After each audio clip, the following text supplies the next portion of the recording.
My name is Kat Parnell, and I'm with Max Frazier at Birch Bark Editing, and we have been hosting these InConversation events, which are wildly successful, with writers who engage in conversation with one another. And the topics run from why'd you write this book to how do you know how to write this book to aren't you fabulous? And we will have a bit of all those things this evening. And so welcome everyone. I'm just so happy that you're here.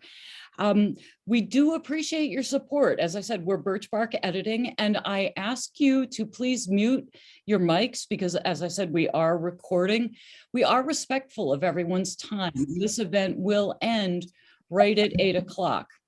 Birch Bark has a couple of events coming up. The first one is another InConversation with James Tate Hill and MC Armstrong. That's Tuesday, June 7th. At 7 p.m. Eastern time. We also have another one of our writing workshops meeting on Tuesday, June 14th, 5 p.m. Eastern time. And that's through our Mix and Meet gathering. Check out our website. We'd be happy if you joined us. And if not, keep writing, friends, keep writing. I'm going to dig into a couple of introductions here. Our first reader, and I feel like I'm in Tishman for those of you who are from Bennington, our first reader will be Shawna Kay Rodenberg. And welcome, Shawna. She is the author of Kin, a debut memoir deemed essential reading by the Washington Post, and Gorgeously Gritty by Oprah Daily. She holds an MFA from Bennington. Her essays have appeared in Salon, The Village Voice, and Elle. In 2016, Shawna was awarded the Jean Ritchie Fellowship. And in 2017, she was the recipient of a Rona Jaffe Foundation Writers Award. That's incredible, it really is. She's a registered nurse for retired nuns. She's a mother of 5 and grandmother of 2. She lives on a hobby goat farm in southern Indiana. Now, our second reader, this is such a perfect pairing, it really is June Gervais. She grew up on the South Shore of Long Island, and she holds an MFA from the Bennington Writing Seminars. She's written for Big Fiction, Sojourners, Image Journal, the Missouri Review, the Common, Cordella, the Southampton Review, and elsewhere. And she was a Sustainable Arts Fellow at Rivendell Writers Colony. Jobs for Girls with Artistic Flair is her debut novel. At this point, I'm going to turn the evening over to June and Shawna will start off by reading. Hi, everyone. It's such a pleasure to be here. I feel so honored. I started my writing journey really at Bennington, and it's amazing to be visiting that community again, even if it's virtually.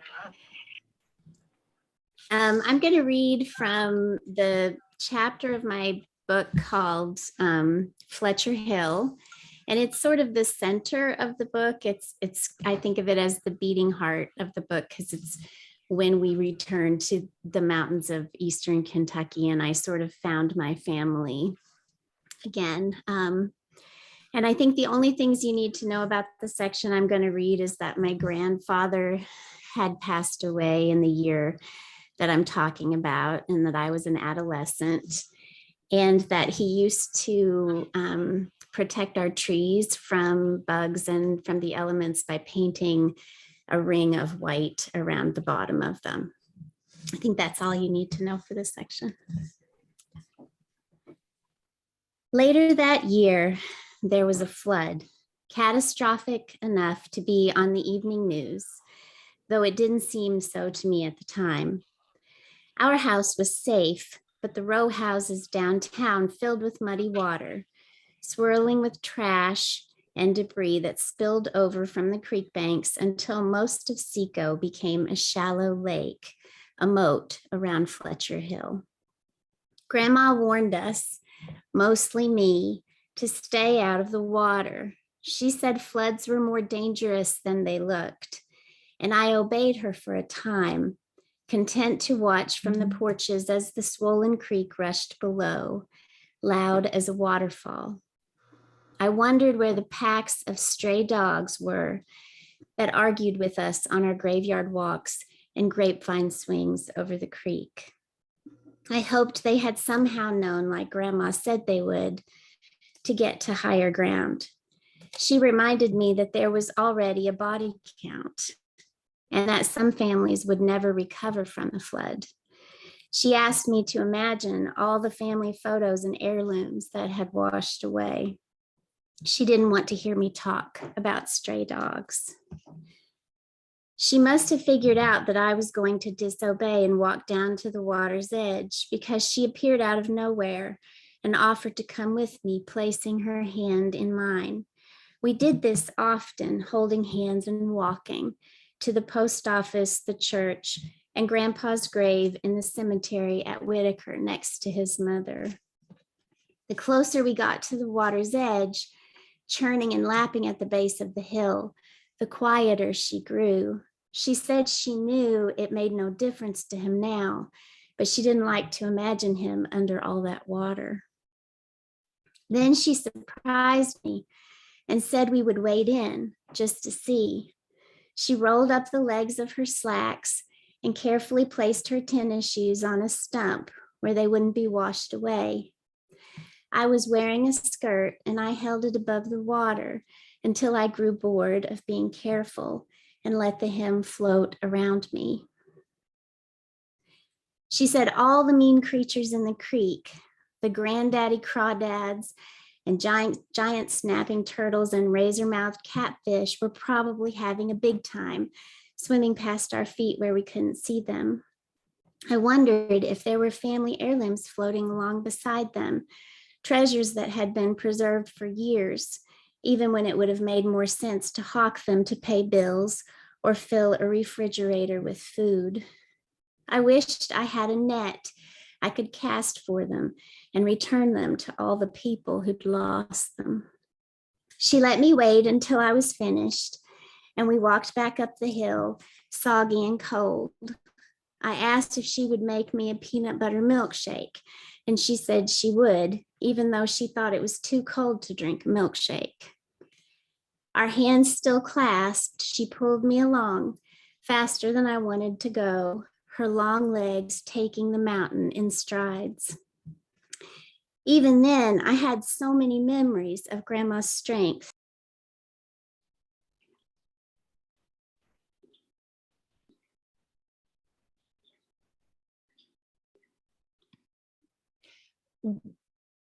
We seem to have lost Shawna's sound. Okay. There we go. We lost the sound for a minute, Shawna. What happened? I don't know. I don't know. Where did I last read from? Her strength. Okay. Even then, I had so many memories of Grandma's strength, which seemed exaggerated against Mom's stillness. Where Mom tired quickly doing housework, it seemed to give Grandma more energy as she went along. Mom's dislike for heat often kept her from cooking at the stove, but Grandma pulled hot pans from the oven without mitts. Mom liked being indoors, but Grandma spent every moment she could in her flower gardens, and especially after Grandpa died, was always trying to convince someone to drive her somewhere. I remember being stuck in the ice on a hill in Mayking, Grandma Misty and me with Mom driving. Grandma had a job babysitting for Aunt Linda, and Mom was giving her a lift to work. We spun and slid all over the road as the car crept up the mountain at a snail's pace. Grandma didn't want to be late for work, so she climbed from the car and pushed us up the hill. Her strength seemed boundless to me, but I knew it wasn't, and that if my life was going to be anything like my own mother's, Grandma would be gone long before I was ready, as would Mom and everybody I loved.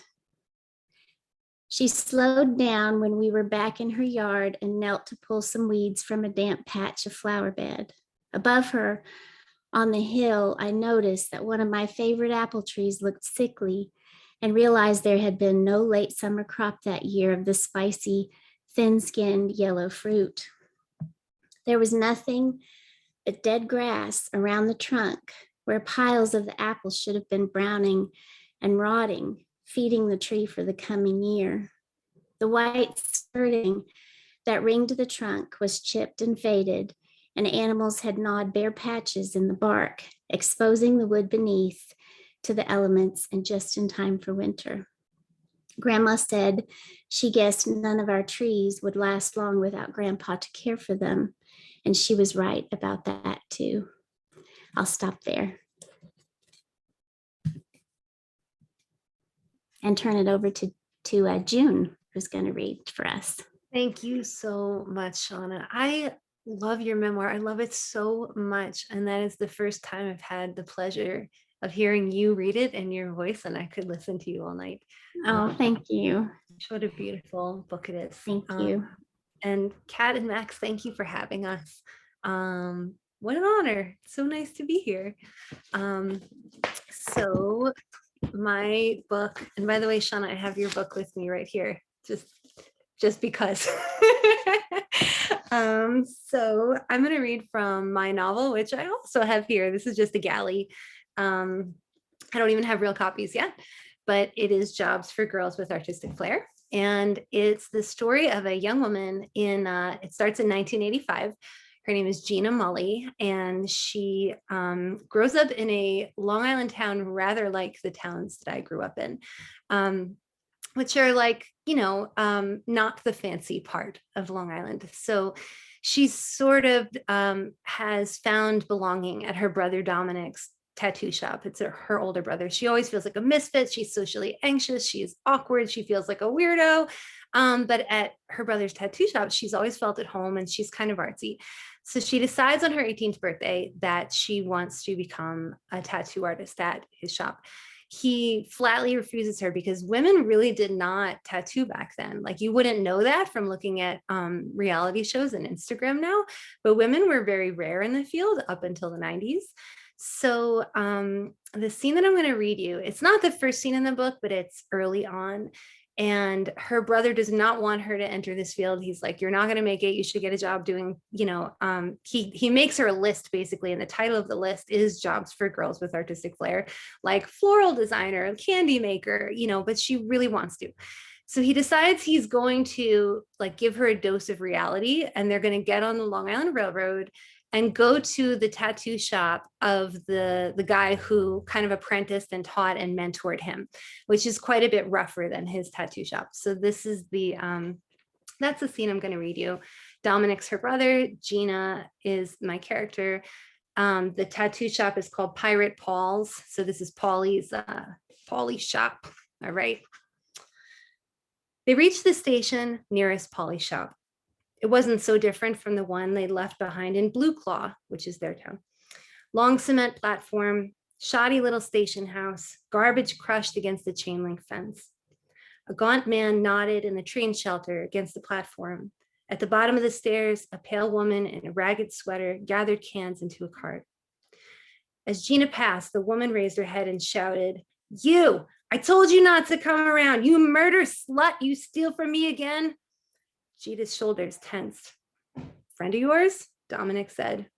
"Pull it together, keep walking. Hadn't she seen plenty of yellers on the streets of Blue Claw?" "I'm fine." Gina straightened her skirt. "My first tattoo's gonna say murder slut." They walked several blocks, arriving at a door wedged between a storefront church and a video store. It was shadowed by a red awning printed with Pirate Paul's Tattoo Parlor. "You first," Dominic motioned toward the door. Gina walked into a room dim with yellow light like aging plastic. It smelled of gritty cigar bitter smoke. A greasy golden retriever with scabs behind its ears wheezed on the floor by the chairs. 100 sheets of flash were thumbtacked to battered wood paneling. Flash's tattoo designs, by the way, I should have mentioned that. Old cellophane tape shining in the caps. Where were the tattoo chairs, the massage tables? This wasn't like Dominic's shop with its open layout. This one had private rooms with doors. Muffled behind one of those doors, a man was shouting words that sounded like, but could not possibly have been, "Toucan sucker Botticelli paper fascist, Donna." Oh, get off it, a woman snapped. You and your... The man again. I'm out. I'm out. One of the doors opened, and there he was, pot-bellied and mustachioed, wavy hair to his shoulders, receding hairline. His t-shirt sported Freddy Krueger, flexing metal-clawed fingers. As soon as the man saw Dominic, his face changed. The great Dominic Mully. Dominic lit up. Paulie, my Obi-Wan, my Yoda. Call me Vader and you're out on your ass, Paulie said. After a moment of aggressive embracing and backslapping, Paulie cut out of the hug and opened another door. Eddie, he said. A man in a swivel chair turned himself around. Eddie was younger, 25 maybe, one arm sleeved with a Japanese dragon. He had wavy hair too, but he wore his pulled back into a ponytail. A takeout container was balanced on his lap. Good-looking guy. Paulie rapped his knuckles on the doorway. Grabbing a beer with Dominic, this is the girl I told you about. Paulie turned toward the room he'd emerged from. Crystal, he barked, let's go. A woman with a wild perm, presumably Paulie's sparring partner, stalked past Gina and out the front door without a word. Paulie followed, pointing at Gina on the way out. Do whatever Eddie tells you. Within reason, Dominic said, just before the door slams behind them. Eddie and Gina were alone. Leg? Eddie said. What did he want with it? Gina, puzzled, extended her sneakered toe. Eddie snorted. He lifted his takeout container and held out a chicken drumstick. Would you like one? Gina flushed and shook her head. So you want to be a tattooer? He rose from the chair, strolled over to the sink, and lathered up like he was getting ready to perform brain surgery. He rinsed his hands and snapped the water off them. I don't know any girls in this line of work. Gina pointed to a flash poster of fine-lined wildcats. That's Carrie Barba Flash. Molly said the same poster. Carrie Barba wasn't just tattooing. She'd opened her own shop in Anaheim. I said, I don't know any, Eddie said. New York and California. He returned to his workstation where his tray was already set up. He picked up a needle, bent it with his thumb, and began to slide it into a tube. So what do you want to know? Dominic hadn't told her to come prepared with questions. Gina shifted in her stiff sneakers. If I wanted to be your apprentice, how would I apply? Eddie paused with the needle halfway into the tube. What was that face supposed to mean? He was staring as if she'd asked him to shine the silver because the queen was dropping by. He broke into a full-bellied laugh. Let me find our application form for you. He leaned back in his chair. Wait, we might be out. Let me run up to McDonald's and see if they have any. He rubbed his eyes. You are green, girl.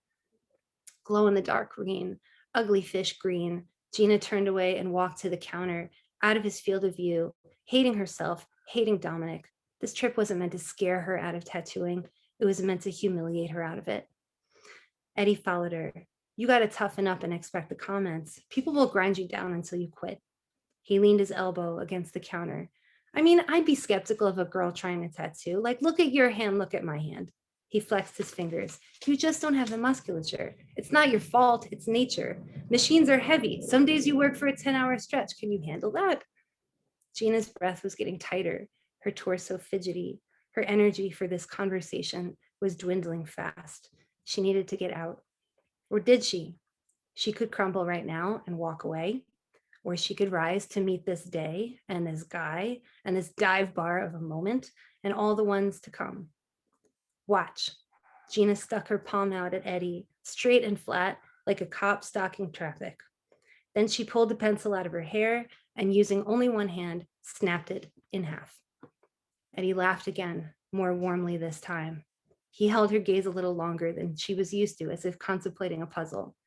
Normally she'd avert her eyes and fiddle with that broken pencil, but now it was a challenge, and she refused to blink first. Let me see your drawings, he said, finally. Gina pulled her sketchbook out and handed it to him. Skip to the middle, the first part's just copying. Whenever she was anxious in high school, she copied out all of Dominic's old classic flash over and over, flags and crosses, roses and skulls. Then she'd begun to wonder, why did those posters always have the sun and moon, but never Saturn? Why a praying Mary and a pinup Marilyn, but never an aviating Amelia Earhart?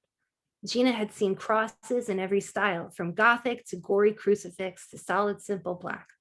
But she'd never seen a cross made out of, say, vegetables. She'd never seen a Star of David made of circuitry, an ohm of lug nuts? What if you are a religious grocer, electrician, mechanic? Eddie paged through all of it and more. Hybrid animals like seagull phoenixes and octofoxes. A full back piece inspired by a pizzeria menu, from garlic knots to spumoni Italian ice. Alternative merit badges for unsavory scouts. Pole dancing, ass kicking, hell raising. This stuff is pretty weird, Eddie said with no derision. Gina's hands weren't trembling anymore. Nobody makes the flash I want to see, so I draw it. And that's that.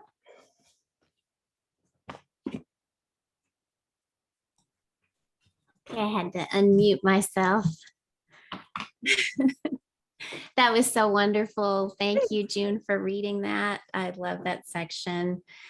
I think the first question that I want to ask you, we talked a little bit about this, but it's the autobiographical one. How much of Gina is you? To what extent is she a product of your imagination? And how did you navigate that dance between your own experiences and the world you've created in this beautiful book? Did it feel tricky at all? Nerve-wracking, inspired, fun? Let me know all the details.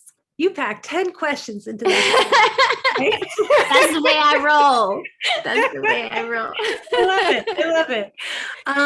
Yeah, I was thinking the other day, I should just create a Venn diagram of like, here's me and here's Gina, and here's the overlap and here's where it isn't. And here's the part of her that I would live in an alternative life if I hadn't, whatever. So the book was inspired because the first time I went to a tattoo shop, I was 6 years old. My mom was getting tattooed and she just took me with her. And this was like very uncommon at the time for women to be tattooed. It's like to take your little kid along, certainly. But I just like idolized my mother. I just thought she would, so for me, tattoos had big mom energy. They're like about beauty and strength and like she could do anything, and I would sit there next to her and like trace the lines of her tattoo on her wrist with my finger. So I grew up really loving this art form, and I love to draw, and the idea that someone could choose to put art on their body was like just very intriguing to me. So I've never been a tattoo artist. That part is not autobiographical. I interviewed about a dozen tattoo artists. I shadowed people. I had them fact check my manuscript. So that's not me, but I tried to get it right. Long Island is very me. Gina not feeling like she belongs here is very me. I did not intend to spend my life here, but we ended up back here. So hello. And gosh, what else? There's so many things in this that it's like I took my own life and I tore it up into pieces and I made a collage out of it and I put a bunch of other stuff from my imagination. So there's lines in there from like the terrible bosses have spoken to me, but the person who says it is not my real boss, So yeah, I do. I get that. I totally get that. I think it's interesting that you said you idolize your mother. Yeah. This mother character was kind of complicated. Yes. She was. Can you talk a little bit about that? Sure. Yeah. This character, I wrote like 20 drafts of this book. I started it when I was 19. That character started as, it's come so far, but there was like a little seed of my own grandmother who was amazing and wonderful, but very dramatic. But then over the course of time, I was like, it's not enough for this character just to be dramatic. Like to raise the stakes, she had to be, I think I would say probably today she'd be diagnosed with like borderline personality disorder, like maybe bipolar disorder. She's like, loves her daughter, but is very troubled and very complicated. And she also is a collage, she's partly my imagination. Parts of her are the mother that I fear that I would be under like different circumstances, like what are my worst moments and like how bad, could I have gotten? But also you can see, her love for her daughter and the ways that she tries. So, but I keep telling my mom, they're not gonna think this is you.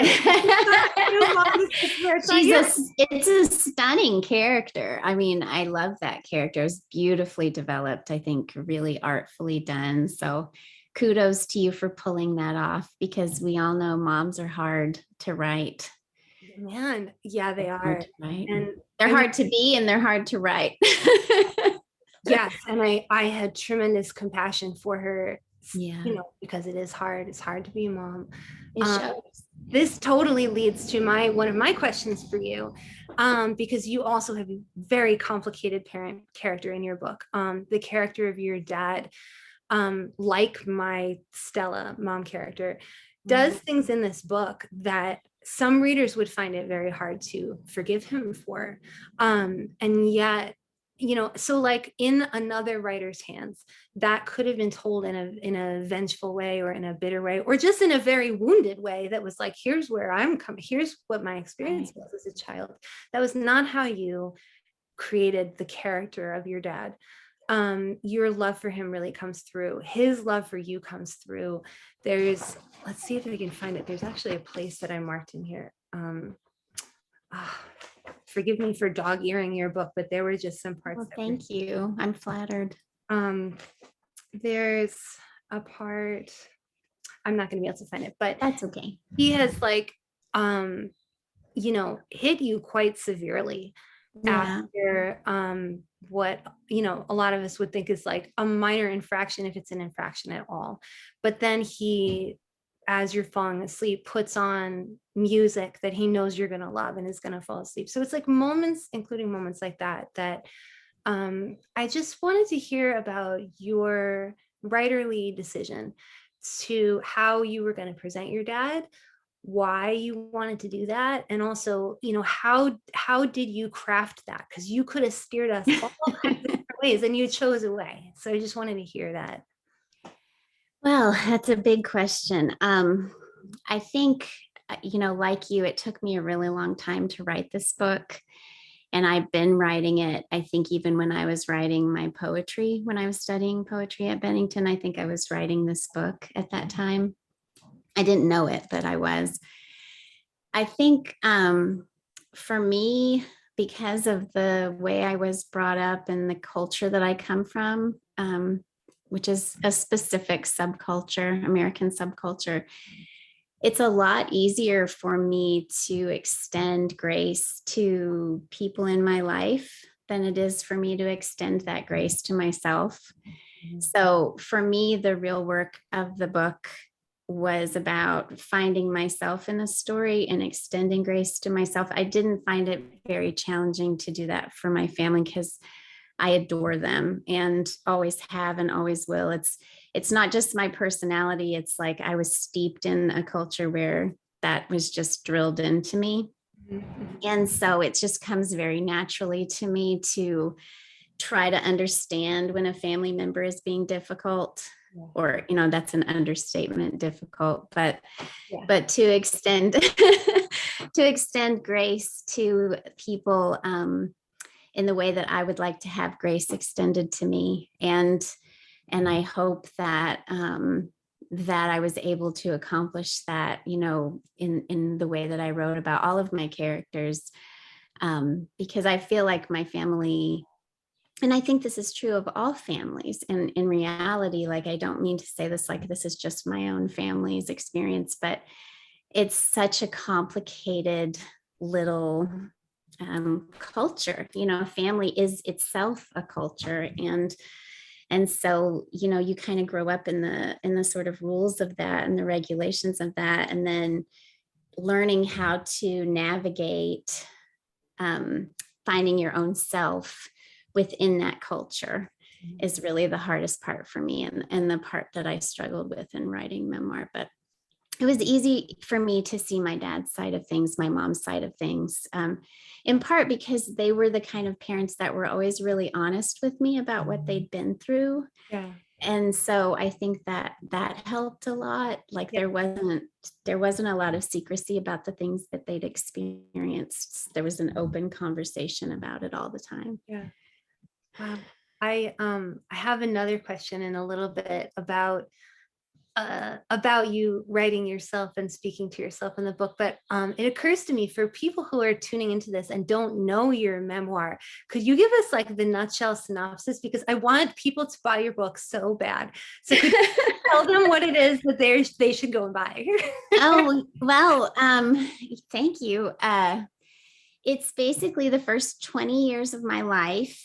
My family joined a religious commune in northern Minnesota when I was a little girl, a fairly extreme religious commune. And I lived there until I was in Minnesota until I was 9 or 10. And then we came back to Eastern Kentucky, which is where I was born. And I sort of found my feet in Eastern Kentucky. But then the book is sort of about my difficulties as a very willful, complicated, neurotic little girl navigating the world that she lived in. And it's also about loss, the loss of a place and the loss of a lot of my family members who have passed. My mom actually passed away while I was writing the book, so that was really difficult. But yeah, it's my story, the first 20 years. And it also, I think the thing that's probably the most unique about it is that I wrote many chapters that happened before I was even born, because I believe in sort of the lineage of family stories, and I like tracing my lineage and my story back through the years and seeing sort of these parallels with my ancestors, things that the women that came before me went through. So there are a lot of chapters that are told from the perspective of my mom before I was born, or her mom before she was born, or that sort of thing. And it's got my birth in it, which obviously I don't remember, but I wrote that. So there's a lot of play with time, I think, in my memoir, and I'm pretty proud of that. Awesome. Yeah, you should be. As I read it, it was amazing and marvelous to see. Thank you. The way you entered the minds of your relatives and wrote it in like close third person convincingly. Thank you. It was just wonderful. Well, that's because so many of their experiences paralleled mine, which is why I felt comfortable writing as my mom or my auntie. For example, having a difficult relationship with a family member, or because I know what that feels like, Yeah. With my dad's experiences in Vietnam, it was a different story. And I didn't feel comfortable really writing that. That's why it was so fortunate that the letters came to me, that I included. Yeah. Yeah. Because I would have no idea how to write about being a soldier. Yeah. I would not either. Yeah. So you said, I was going to ask you, you said that you had admired tattooing as an art form, right? Yeah. You did your research, you had people fact checking you. Yeah. I want to know a little bit more about that, like that process and how you found those people, and, how you went about that. How does one go about approaching someone for fact checking tattoo? Yeah. Yeah. Oh, I am so grateful to them. And I have so many good stories. My favorite story, I'm writing an essay for LitHub right now, so I won't tell that one. But I have another favorite one. So there was because there were many waves of research, there was like an initial research, and then there was like, oh, I've got to render this world. The 80s tattoo shops were very different from tattoo shops now. They were really like on the fringes of society. It was not tattoo shops on every corner and people charging like hundreds of dollars an hour and being Instagram celebrities. Like it was like grungy, kind of trashy, like it wasn't, my mom wasn't trashy. That's not what I mean, but maybe like daring, it was an edgy thing to do. Oh, I remember. Yeah. I remember. So, that was true in Kentucky too. Oh yeah. So I had to, do some digging to find out what that world was like. But at some point I realized I specifically needed to speak to women tattoo artists and get their, so I put a call out on social media and said, like, do you have a lady tattoo artist? Like, who is she? I was just looking for a casting wide net. So I picked almost at random someone that somebody suggested. Her name was Victoria. And I contacted her and she said she'd be willing to be interviewed and have me come and watch her work. So I went to her shop, and it turned out the shop that she worked at was also owned by a woman artist. And in fact, they were all women artists at this particular shop, which was called Artful Inc. So as I'm sitting there talking, I'm asking her questions, I'm like wrapping up to go. The owner, Kelly, says to me, "How did you get interested in this?" So I told her this story about my mom and the tattoo shop and whatever. And she said, "Well, who tattooed your mom?" And I was like, "I don't know. I never thought to ask that." Random guy, I guess. So I texted my mom and I'm like, "Who tattooed you?" And my mom answered back, "This lady in Hempstead." And I was like, "A lady? A lady tattooed you? I've been writing this all these years and I never thought to ask her." Like, it was a woman artist, and that was so crazy. And Kelly, the shop owner, said, "Was it Marguerite?" And I'm like, "I have no idea." And my mother immediately texts me and says, "I think her name was Marguerite." Oh And my goodness. it turned out that Marguerite was like one of the first women to tattoo on Long Island, period. Like, and that's who I had been sitting with in a room when I was age 6, like this like regional legend, and I didn't know it. And I ended up tracking down Marguerite, who works like upstate New York now, and had such a wonderful phone interview with her. And to talk to this woman and be like, this woman made probably the most influential piece of art in my whole life, like sitting on my mother's lap, just like looking at that tattoo. So it was just wonderful experiences like that I am so grateful for. So What was your mother's tattoo? It was a butterfly. She had, when she was 18 years old, walked into a tattoo shop and got a tattoo and then didn't like it, like happens when you're 18. So 10 years later, she decided to get it covered up and she had a butterfly then. Wow. So, yeah. That's beautiful. Once again, you have beautifully segued to my next question. I did it on purpose. Which is, let's just say I did. I feel like you did. This is like beautifully designed, Shawna. I'm weaving my webs. I wanted to know, in the course of your research, which like seems considerable, were there any moments of coincidence or synchronicity where you're like, oh, like you got what you needed at the moment you needed it? Yeah, there was actually a moment that was completely magical. I mean, there were a few moments that were really incredibly meaningful that came from my mom before she died. And I will be forever, ever grateful for those, and probably will write about them at some point. The gift of the book through the grieving process of losing my mom.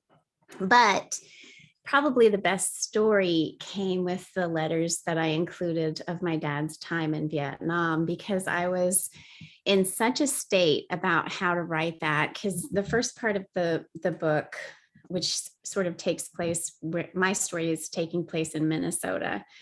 And I chose to sort of parallel that with stories from my mom's side of the family. Mm-hmm. And then once I reached adolescence in the story, it seemed like my dad's story started to make more sense in terms of a parallel of my own, because we were both going through some pretty intense things as young people.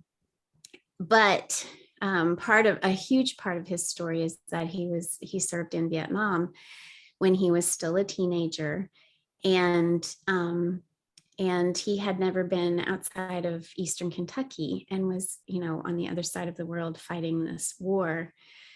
And I tried to think about how I could write that authentically and truthfully, but I was just in a state about it because I was doing research. I was watching videos of, I don't even know the terminology. That's the whole point. Like, I was trying to learn the language of the equipment and the language of the food they ate. And I just didn't understand any of it. And it felt completely inauthentic. And then out of nowhere, I got a package that was kind of just junk that belonged to my grandma, like old Christmas bows that she had reused 20 times, things like that I still have. Yeah. But in the bottom of this package was this stack of letters from my dad to her during his time in Vietnam. It came out of nowhere. Who sent this? Like, who sent this package? An aunt of mine. And I don't even know if she knew they were in there. I mean, I don't know that anybody knew they were in there at the bottom of this box.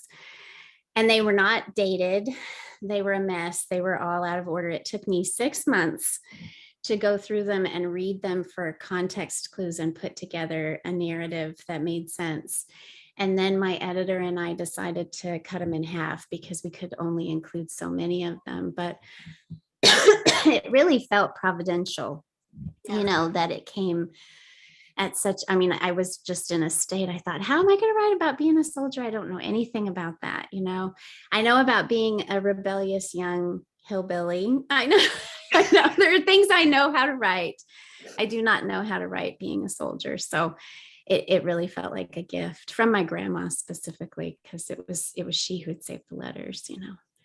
So that was so powerful. And I don't doubt that you could have. I think you would have found a way to write that. Thank you for saying that. I don't know that that's true. I like believe in your particular determination to be like, I need to do this justice and get it right. But I am so glad those letters were included. Something that struck me as I was reading them is how your dad kept saying, I'm sorry I didn't write more. I know I should write more. And that alone, there were just little things like that in his voice that it was cool. It added a beautiful dimension to him. Yeah, I think also just sort of as you read them, you get an understanding of like how much he was not supposed to say. Yeah. How much he was censoring himself, you know, and trying to keep his parents safe and the information that he gave them, you know, how he had to write so that his letters would get through the censor, you know, so there had to be a certain level of just this quotidian, you know, kind of daily.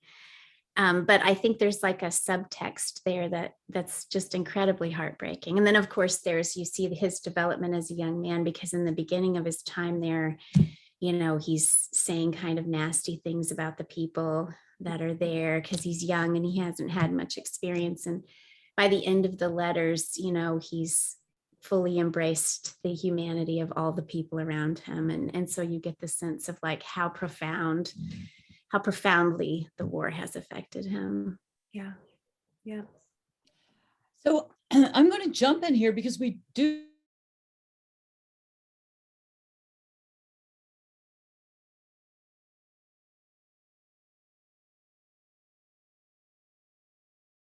I hate to do this, but we do have a few questions. And one of them, let's see if I can find it over in the chat here, is for both of you. Did you ever feel a sense of self-consciousness as you delved deeper into your characters? And what were the most challenging aspects of writing your books? This is 2 questions, but answer one. You go first, June. Oh, I was going to give you the first. Did I feel a sense of self-consciousness? You know what? In a way I did.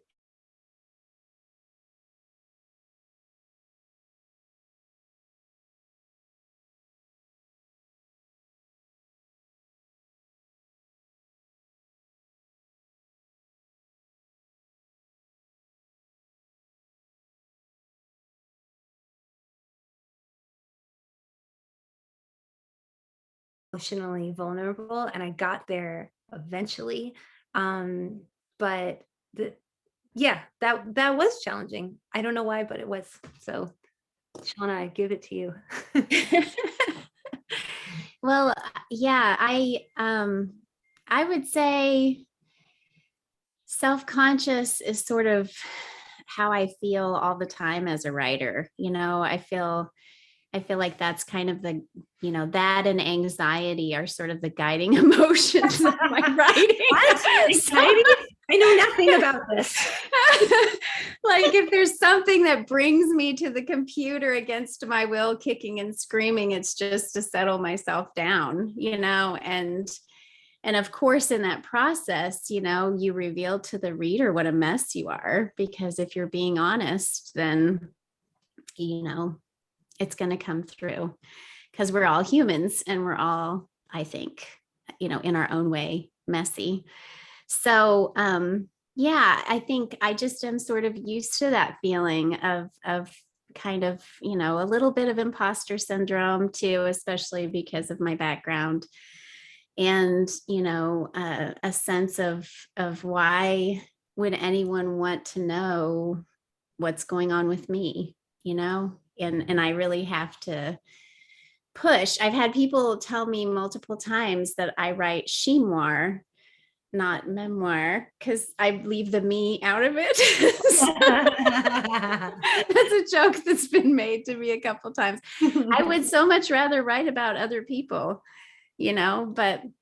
but I also understand that when I read memoir, I want that main character. I want that narrator. So I trust that my voice matters and that it's important for me to tell my story and push forward anyway, but it is pretty awkward.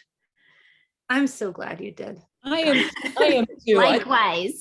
I applaud both of you. And this is just a perfect slide into the next question, which is, and you've both alluded to this, is how did you talk to your families about your books? How did you engage in that conversation? Well, that's very complicated, and it's been a real journey for me. I don't know, it's hard to even know where to begin with that question. Like I said, my mom passed away. Before she did, she gave me her implicit permission to write the book, whatever book I wanted to write. And that was really helpful to me in navigating challenges with family.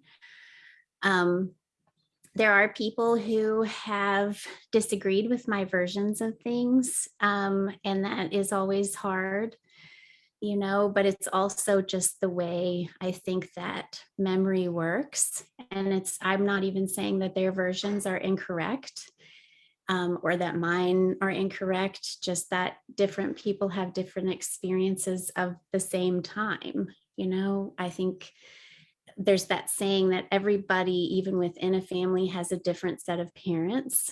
I think that's true because, different people raise you than raise your brother or your sister. Time has passed, things have changed. So I just try to handle it by accepting them where they are, where they're coming from, and trying to let it go and not get to me when I feel like I've been disapproved of, because I do hate disapproval. Yeah. Just to be honest, I loathe it. So it's very hard for me to be disapproved of. And that is part, I think, of becoming a writer, especially I think as a woman, is there's going to be a lot of disapproval. Oh, yeah. Oh, yeah.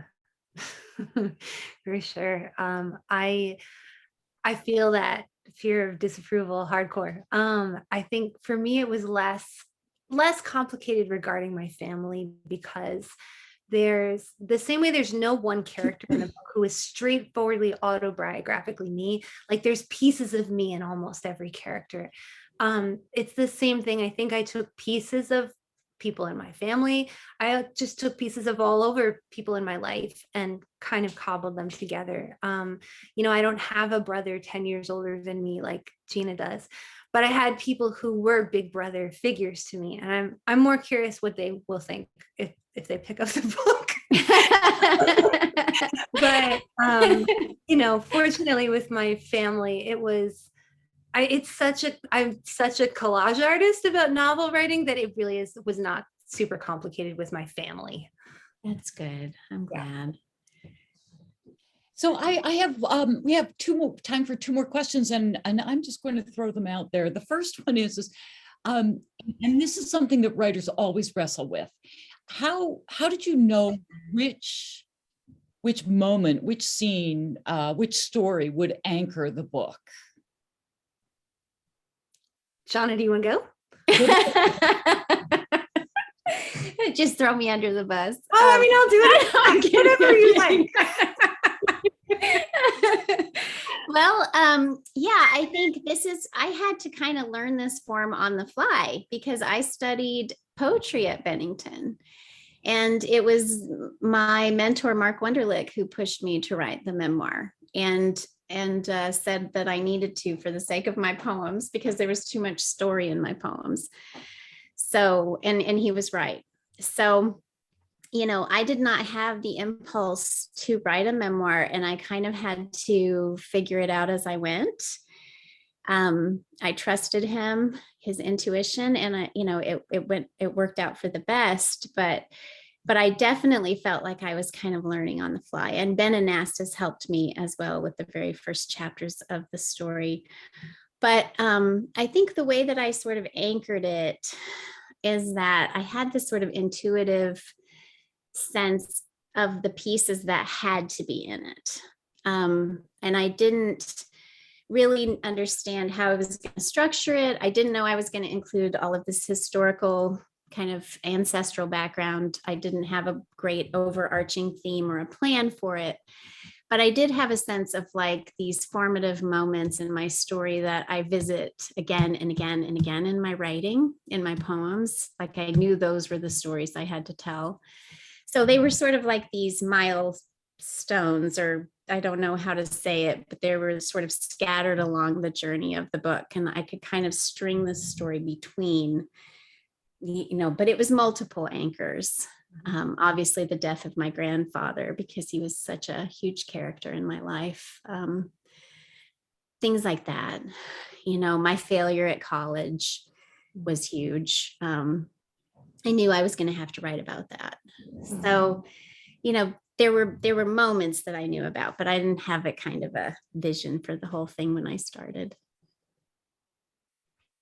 I love that you sort of knew like where the heat was based on the poems were. That is very cool. I'm going to try that next time. For me, it took a while, and where I eventually anchored the story was I realized that Gina needed to desire something very fiercely right off the bat. And so I put her in the middle, like right in the beginning, in this position of like, she has just graduated high school. She does not know what to do with her life. You know, it is not even on the table that she would be a tattoo artist, because her brothers always said no, but she has this moment, some things happen right in the beginning where she's like, no, this is what I want to do. And right away he says no. So I realized I had to create this thing right in the beginning where she's like, I want this. And he's like, no, you can't have it. And then, so there could be some tussling and some energy come out of that, like right out of the gate. And then could you see her? I'm just curious. Could you see her in your mind's eye? Could you see Gina? Like physically see her? Yeah. Moving through the world. I have a, that's such a good question. It's blurry. Like I'm always curious about that, you know. Question. I can see that you know what? I can see the way she thinks she looks. She thinks she's like a scrawny peppermint patty, you know, like brown. That's what she thinks she looks like. And I can feel how she feels about her body. I think that's what I can feel. Yeah. That's awesome. Yeah. That is awesome. I mean, June, you capture something that so many writers feel, which is instead of that laundry list that we all create when dealing with characters, you know, what kind of toothpaste do they use, what color's their hair, all of that sort of thing. Instead, you look inside the character and bring back what the character thinks she looks like. And that's such an intimate revelation for readers to see that. And we see that in your book. And we see that in Shawna's book too. Sure. I wanted to say I hope is it okay if I say this? There was a line that I really loved from the end of the book, where she's talking and she says, your main character, she says, maybe this was adulthood, making the best choice you could and then coaxing yourself to make peace with it. And I thought that was really beautiful. And she's just such an extraordinary character. She really is. And Shawna, thank you for reading that line. And in return, I think I would like to read this, that this line from yours is at the end of your book. Given the chance, she is the me I would travel back in time to visit, just to tell her she hasn't ruined anything. And that is, I think, one of the single most forgiving lines that I've come across in memoir, that Thank you. that acknowledgement that we can't see the future, but we have to have a little faith that we're on a journey, that we will wind up somewhere, and wherever we wind up, we were meant to be in that spot. We may not like it, but you know, we can kind of get there sideways.